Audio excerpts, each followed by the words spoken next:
Queridos amigos, sejam bem-vindos ao canal Videira Espírita. Meu nome é Cristina Brito e este é o programa Projeto 15 Minutos, o Céu e o Inferno. Aqui estudamos por mais ou menos 15 minutos o quarto livro da codificação espírita realizada por Allan Kardec, O Céu e o Inferno.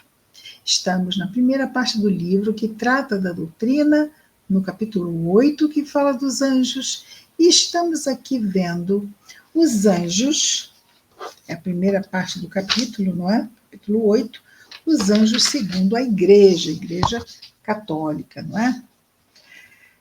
E vamos ver, Kardec vai destacar as palavras trazidas no Concílio de Latrão. O concílio são as decisões da interpretação da Igreja diante de diversos temas religiosos, obviamente, e feito por altas personalidades da hierarquia clerical na Igreja, não é?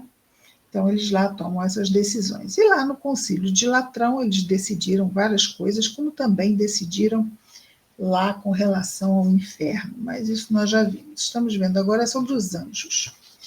E nós vamos começar no parágrafo que trata assim. As palavras do Santo Concílio de Latrão contêm uma diferença fundamental entre os anjos e os homens. Nós vimos ontem aqui que eles decidiram que Deus cria os anjos puros e, sendo assim, não tiveram o menor trabalho em conquistar esta pureza. Deus já lhe deu a todos. Já os homens, não. Os homens são criados na sua imperfeição e passam por inúmeras dificuldades. Isso não mostra uma coerência com relação à justiça divina, não é? Então, peraí, ele cria uns que têm que sofrer pra caramba e outros que já nascem perfeitos. Onde está a justiça disso? Na doutrina espírita nós temos, os espíritos nos revelam, que Deus cria os espíritos simples e ignorantes, todos. E todos vão ter que progredir segundo a lei do progresso, através do próprio trabalho, até alcançar o estágio de espíritos puros. E aí, nesses estágios, eles são considerados como os anjos, não é? Puros espíritos. Então, voltando ao texto aqui. Então, nesse concílio, há uma diferença fundamental entre os anjos e os homens. As palavras trazidas por esse concílio nos ensinam que os primeiros, ou seja, os anjos, são puros espíritos, ao passo que são compostos de um corpo e de uma alma. Quer dizer, que a natureza angélica se sustenta por si mesma, não somente sem mistura, mas ainda sem associação real com a matéria, por leve e sutil que se suponha. Então,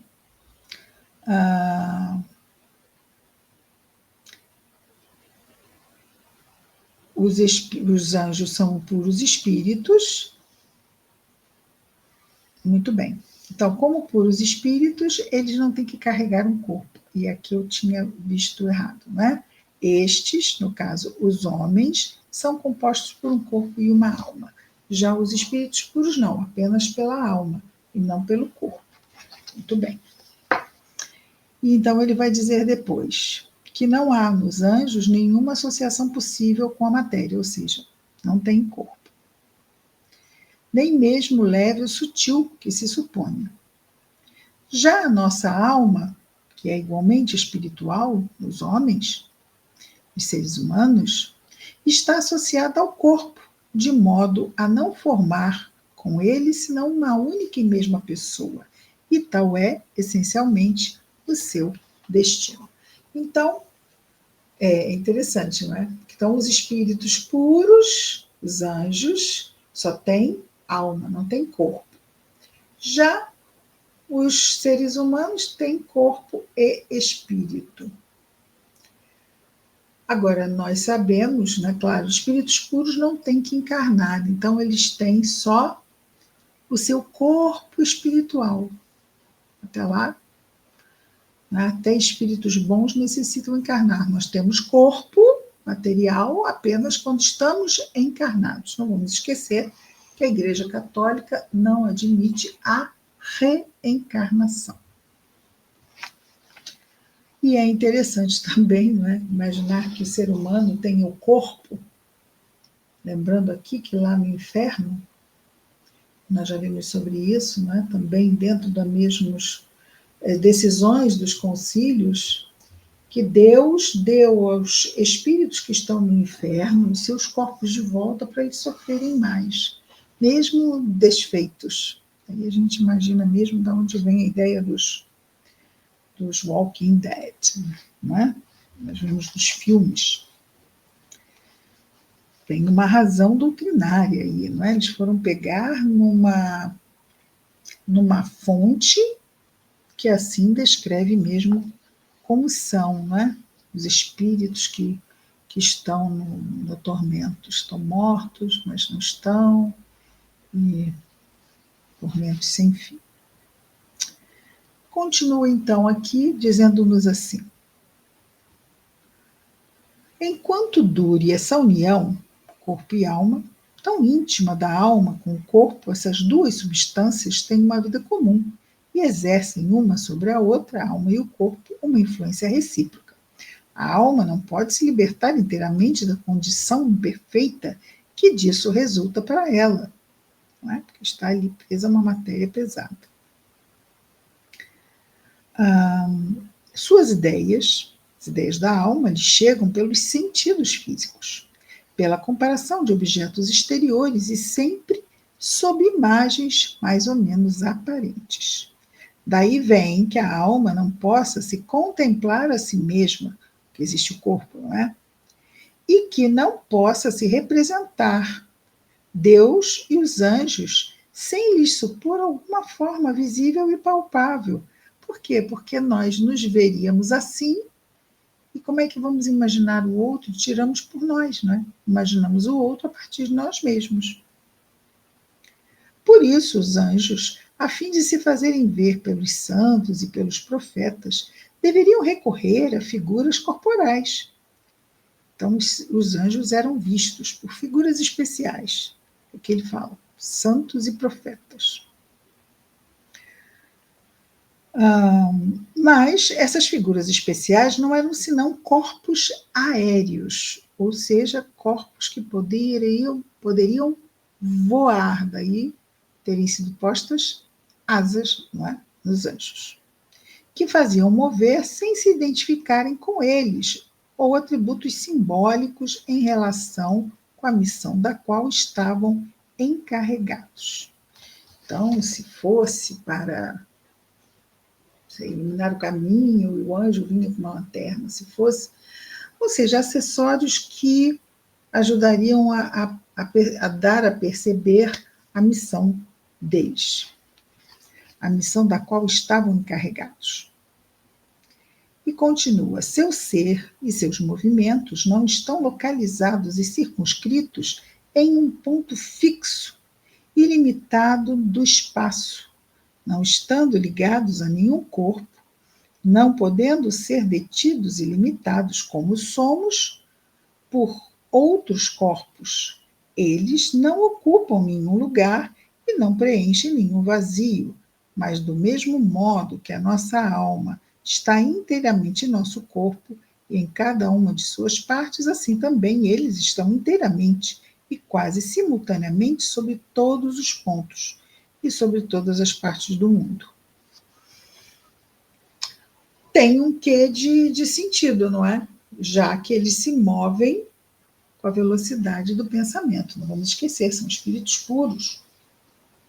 Jesus estava aqui e agora não estava mais. Jesus andou sobre o mar.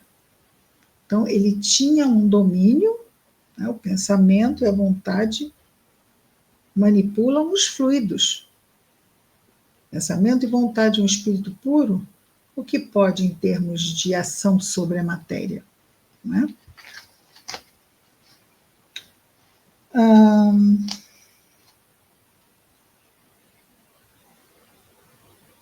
Então, podem estar rapidamente se movendo e se fazendo perceber.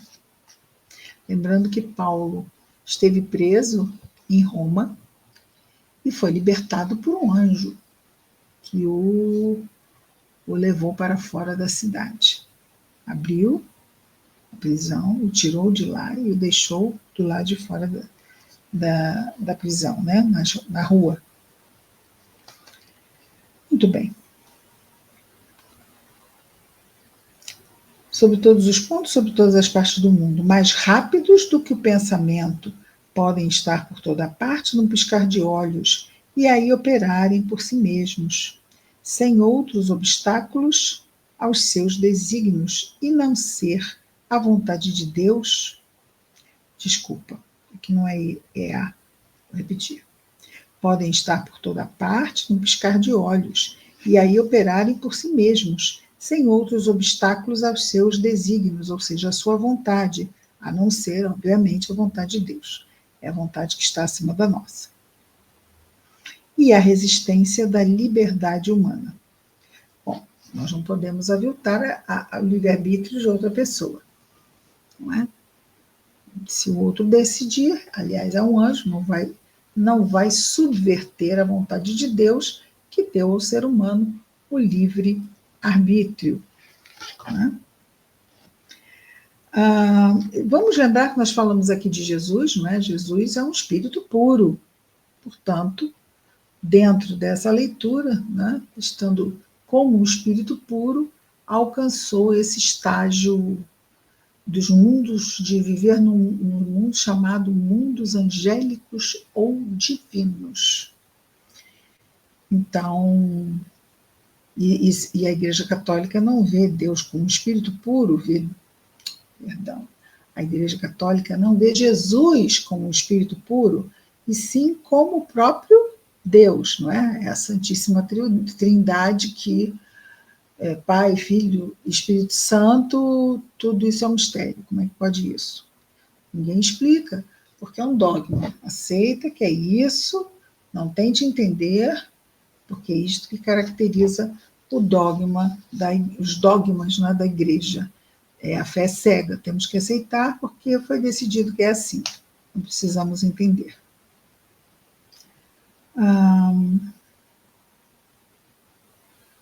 Muito bem, e aí, acho que ainda temos tempo para mais um parágrafo, deixa eu ver o tamanho da palavra. Enquanto somos reduzidos a não vermos, senão pouco a pouco, em uma certa medida, claro, nosso alcance de visão física, não é? As coisas que estão fora de nós, então vemos as coisas que estão fora de nós até uma certa medida do alcance da nossa visão física.